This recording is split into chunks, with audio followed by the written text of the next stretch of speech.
Hi, welcome to episode 11 of St. B TV. Today we're going to take a break from all the safety talk and coronavirus stuff, and we're going to head out to the putting green and do a little short game.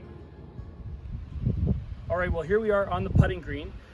So now this is going to start a little bit of an instruction series that we're going to do throughout the season. So the best way to improve your scores is straight to the putting green and short game areas, so chipping as well. We're going to touch on chipping in a second.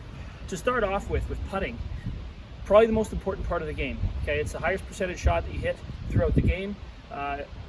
You hit more putts than any other club in your bag. Okay, so one of the most important things when it comes to putting is comfort. There's really not much. There's two or three things that all good putters have in common. First and foremost is they're comfortable. How they hold the club is going to be different from player to player. However, when it really comes down to it, is comfort standing over the ball. Make sure your eyes are over the ball, and we want to make sure that we create a nice pendulum stroke. Okay, so your backstroke and your follow through are the same length. That's how you control the length the ball goes. Okay, or the distance the ball travels. So what I have set up here is very simple. Is I've got just an alignment stick with two tees that really, and with the ball in the middle. So the ball in the middle, and then the tee in the back is basically about 6 inches or so back, and then the tee on the through side is about 6 inches through. So what that's going to do, it's going to help me measure my stroke. So if I should go backswing, follow through should be about from one tee to the next. The alignment stick, what that's helping with is really allowing me just to get a good vision of the line. Okay, so I want to make sure that my feet are square to my alignment stick, and then once I take my setup, now it's just a matter of going back to one tee, through to the other tee, and we hopefully hit our target. So if you set up your alignment stick correctly, you should hit the target every time. So what I'm trying to do and what my goal is as I go back, I just kind of keep my heel of my putter just rested right on the alignment stick. Okay, and then again it's just going back and through, and notice where my head stays. My head stays really still, okay, throughout that motion. So when I make my motion, my head doesn't move until after the golf ball is well gone. Okay, so now that's one drill that works really well for just working on just your backstroke follow through, making sure it's a good pendulum motion and that your backswing and your follow through go the same length, and also keeping your putter on a nice squared path to your target line. Okay, so here's a good drill that can help you as it comes to distance control. Okay, so as I've got it set up with 3 golf balls, and I've got 3 tees in the ground here that basically are at staggered 3 feet, 6 feet, 10 feet. And basically what this is going to do for us now, it's going to allow us to feel the difference to go from those different distances and how your stroke changes in how far back and through you go. What we're going to do here is with the 3-foot putt, it's basically going to be a backstroke follow through going, we're lucky, our greens are quite quick, so the length of the stroke can be short enough. Okay, so all we're going to do now is just go back and through and hold our finish, and that kind of gives you an idea of how far back and through you need to go. Now next is the 6-footer. So the difference between a 3-foot putt and a 6-foot putt is not in how hard I hit it, but just in how far back and through my putter head goes. Okay, so when we're doing this drill, I don't care if I make it or hit my target. What I'm really going for is my distance control. If you can control your distance on the putting green and around the green, and like short game, etc., you really will lower your scores.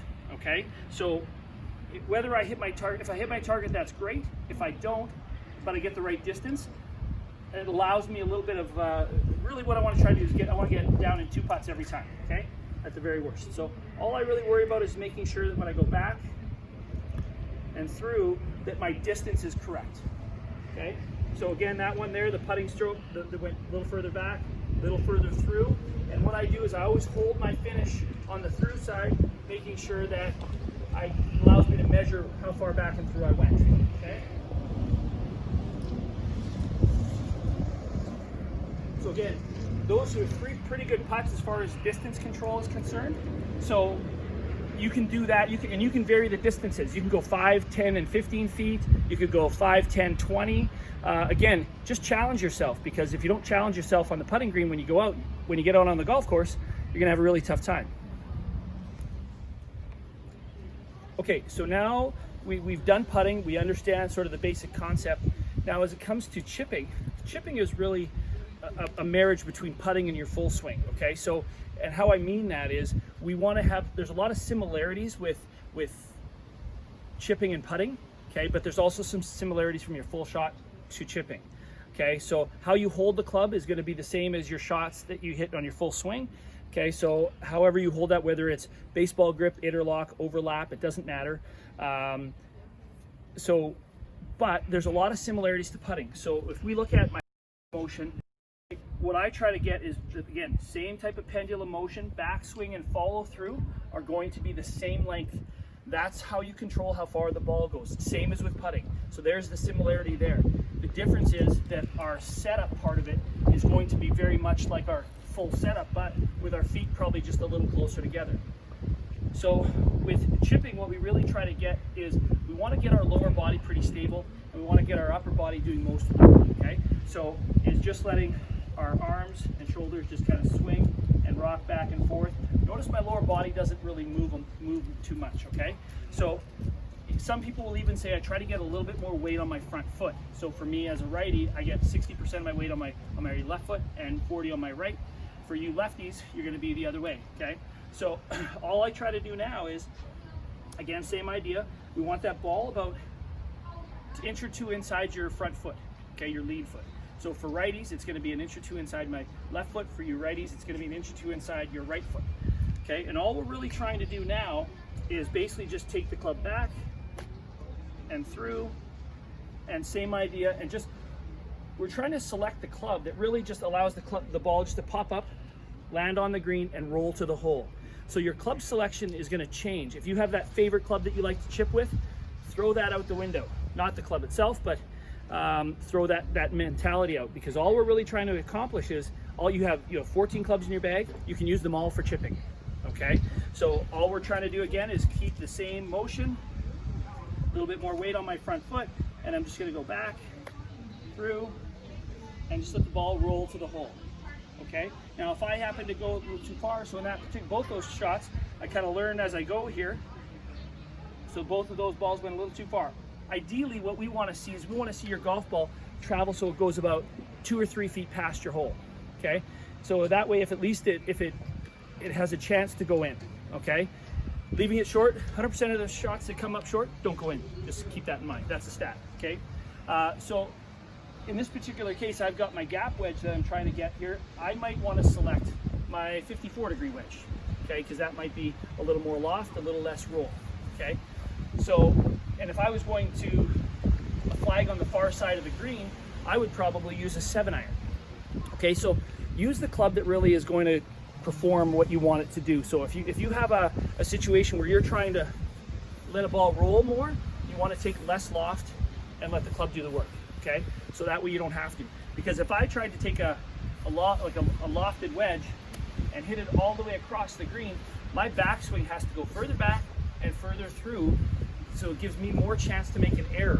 If I had a 7-iron and I would just have to go back and through shorter, then I'd have less chance to make an error, and I'd probably be far more successful.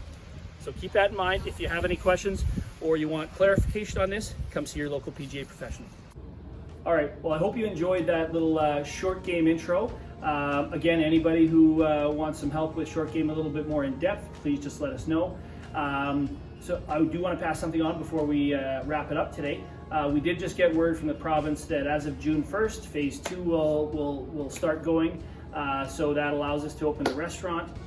Again, just a reminder, the locker rooms will open this Friday without shower facilities just yet, but again, we thank everybody for their patience and understanding as we still slowly start to unveil all of our past services. So keep it up, keep up the great work, and we'll see everybody around the course.